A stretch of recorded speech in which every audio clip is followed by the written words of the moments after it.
ছাপড়ি ভাই ব্রাদার সবাই হচ্ছে হলুদ শার্ট, লাল পাঞ্জাবি, সবুজ জুতা এগুলো পরবে, এরপরে হাতে রং টং নিবে, একটা বক্স, একটা সাউন্ড বক্স ভাড়া করবে, এগুলো ভাড়া করে গাড়ির মধ্যে উঠাবে এবং ঈদের দিন ফজরের আগে থেকে শুরু হয়ে যাবে, ফজরের পর থেকে শুরু হয়ে যাবে, নামাজ নাই, কালাম নাই, হারাম হালালের কোনো বাদ বিচার নাই। এজন্য আমি বললাম ছাপড়ি অ্যাকচুয়ালি। এবং বিট, গানের মধ্যে কোনো মানে ভদ্রতা নাই, গান তো হারাম ভাই, মানে সরি মানে গান বলতে আমি বোঝাচ্ছি মিউজিক বলা বিষয়গুলো তো হারাম। বাকি একটা বাদ বিচারের ব্যাপার স্যাপার আছে যে আসলে আমি এই গানটা শুনি আর এই গানটা আমি ছেড়ে দিই। একটা গান হলো ভাই নর্ম ভদ্র একজন গাইতেছে, মিউজিক আসতেছে নর্মাল, আরেকটা হলো যে ডিপ দাপ মিউজিক, কোনো মিউজিকের আগাও নাই মাথাও নাই। তো এই টাইপের আগা মাথা ছাড়া মিউজিক সহকারে দেখবেন যে রাস্তার মধ্যে দিয়ে এদিক দিয়ে একজন যাচ্ছে, ওদিক দিয়ে একজন আসতেছে, এদিক দিয়ে একটা ট্রাক যাচ্ছে, এদিক দিয়ে একটা পিকআপ আসতেছে, এদিক দিয়ে একটা ছাগলের গাড়ি যাইতেছে, এদিকে একটা পাগলের গাড়ি আসতেছে, ভিতরে বিট, হাই লেভেলের বিট বাজানো হচ্ছে এবং ছেলেপেলেরা নিজের ভিতরে রং টং মাখিয়ে টাকিয়ে হলুদ কালার জামা, লাল কালার পায়জামা, সবুজ কালার প্যান্ট, নীল কালার হচ্ছে জুতা, এগুলো পরে নাচানাচি করতেছে হুদাই।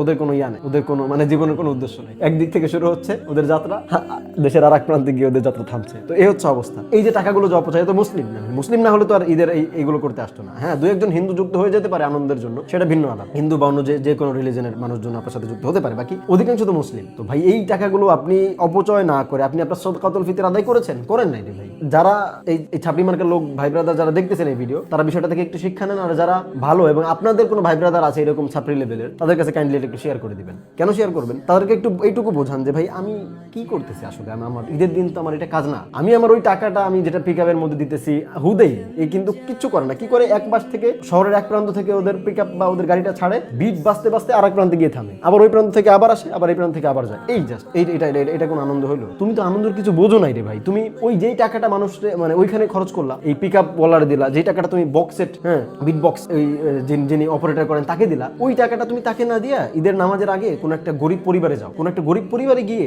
ওই পরিবারের বাবার হাতে বা মার হাতে ওই টাকাটা তুলে দাও। তুলে দেওয়ার পর তুমি ওই ব্যক্তির মুখের দিকে তাকাও, ওই ব্যক্তি একটা যে হাসি দিবে, তুমি ওই হাসির দিকে তাকাও। এরপরে তুমি গত বছর যে ওই যে বিট বক্স বাজানোর যে টাকাটা খরচ করেছিলা, যে আনন্দটা পাইছিলা, দিন শেষে সন্ধ্যার সময় তো বাসায় ফিরে আসছিলা, তাই না? ওই আনন্দটুকুর সারাদিনের আনন্দের সমষ্টি আর এই যে তুমি একটা গরিব মানুষকে সদকায় দিলা নামাজে যাওয়ার আগে, সদকায় ফিতর আদায় করে দাও। দেওয়ার পর ওই লোকটার হাসি দেখো এবং ওই হাসি দেখে তোমার ভিতরে কিরকম পরিবর্তন আসে, ভিতরে তুমি কিরকম অনুভব করো, কিরকম খুশি তুমি লাভ করো। এই দুইটাই হচ্ছে তুমি মাপ দাও। দেখো যে সারাদিন পাগল ছাগলের মতো লাফালাফি করে তুমি কতটুকু হচ্ছে তোমার কতটুকু ভিতরে আনন্দ পেয়েছিলা, আর এই কাজটা করে এই যে মানুষকে সদকা করে তার মুখের হাসি দেখে তুমি যেইটুকু শান্তি পাইলা, এই দুটাকে একটু মাপ দাও। তাইলে তুমি বুঝবা আসলে যে কোনটা শান্তি। ঈদের দিন আনন্দের দিন কেন, ঈদের দিন আনন্দের দিন আসলে কেন, তখন তুমি বুঝতে পারবা। তুমি তো মনে করো ঈদের দিন আনন্দের দিন তাহলে বক্সেট টক্সেট বাজাই বা আমি যেখানে আনন্দ পাই সেটা করি। তুমি আসলে তো ভুল আনন্দ পাও। তোমার কেউ ভুল বলে দিছে যে ভাই আসলে এটার মধ্যে আনন্দ আছে। না, আনন্দ এটার মধ্যে না, আনন্দ ওই বক্সেট বাজানোর মধ্যে না, আনন্দ মেয়েদেরকে বাজে ইশারা দেওয়ার মধ্যে না। আনন্দ তুমি কিছু টাকা, যে টাকাটা ওই